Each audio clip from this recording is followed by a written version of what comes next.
What's up, guys? Welcome to another one. And today we're going to be doing a video on pet treatment. It's a home for sale, beautiful home, beautiful neighborhood. Carpet's been a little neglected. They had a pet in there. There's pet stains randomly throughout the house, so I'm not going to go ahead and boost my whole pre-spray.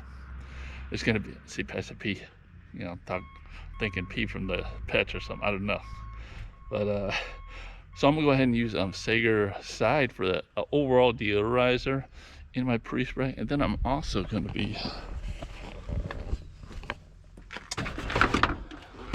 using P Lime Zyme for the spots.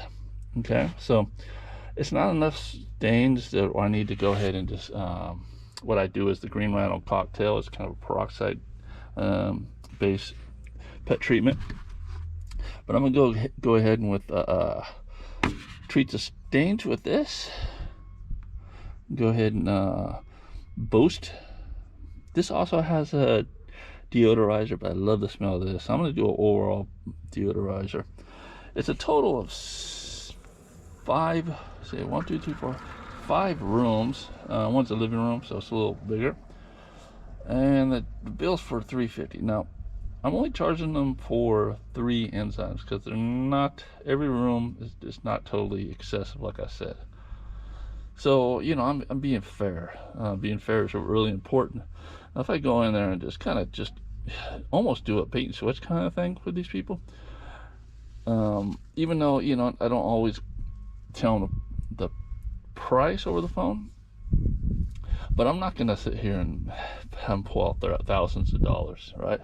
Because what are the odds of these people calling me back again?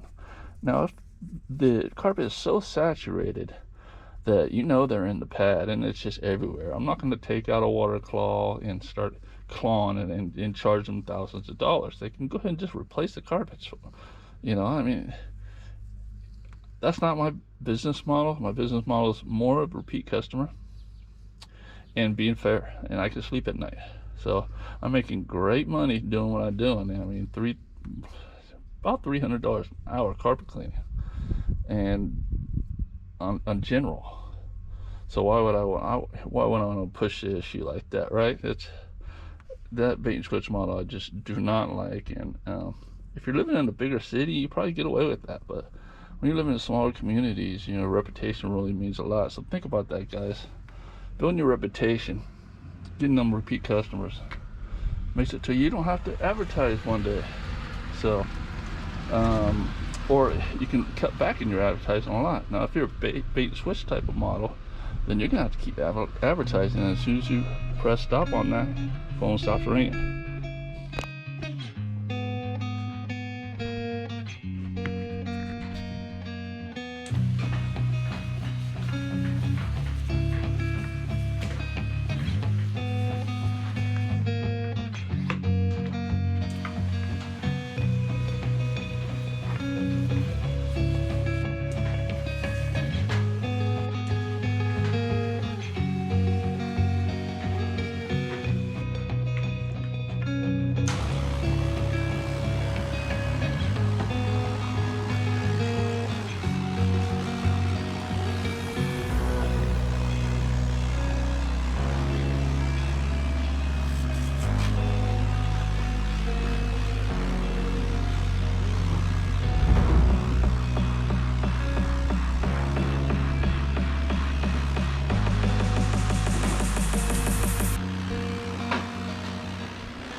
Yeah, so my process is, I got this reason why I got the backpack sprayer is that way I can get that thing sprayed right away, get that agitation in, you can get that maximum dwell time, you know. By the time you get all the hoses out and ready to go, it's been dwelling 10-15 minutes already, so you can go straight to extracting, and no waiting till everything's out and, you know, pre-spraying over hoses and stuff. So that's why I use the backpack sprayer versus this.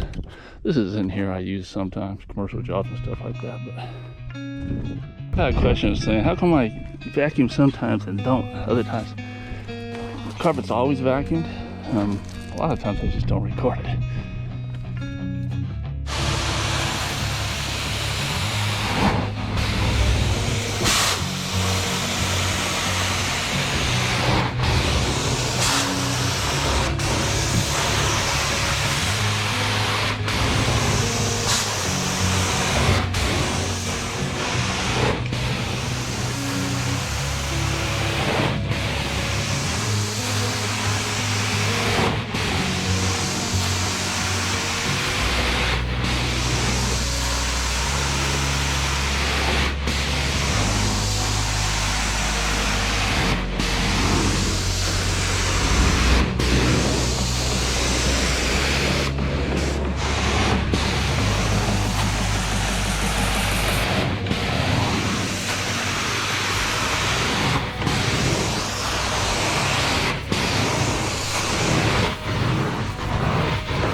All right, guys, so carpets came out looking beautiful, as you can tell.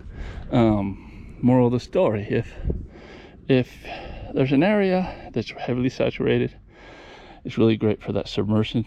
It was using a water claw and all that stuff, because you can get it out of the pad. But if the whole carpet is totally saturated and you know it's in the pad, you just let the customer know, you know, it's in the pad. We can clean what we can do. If it doesn't work as far as the staining and the odor, then you're gonna have to have the pad replaced, and you know, and call a carpet guy out to do that, or if you provide that service. All right, that's all, folks. See you in the next one.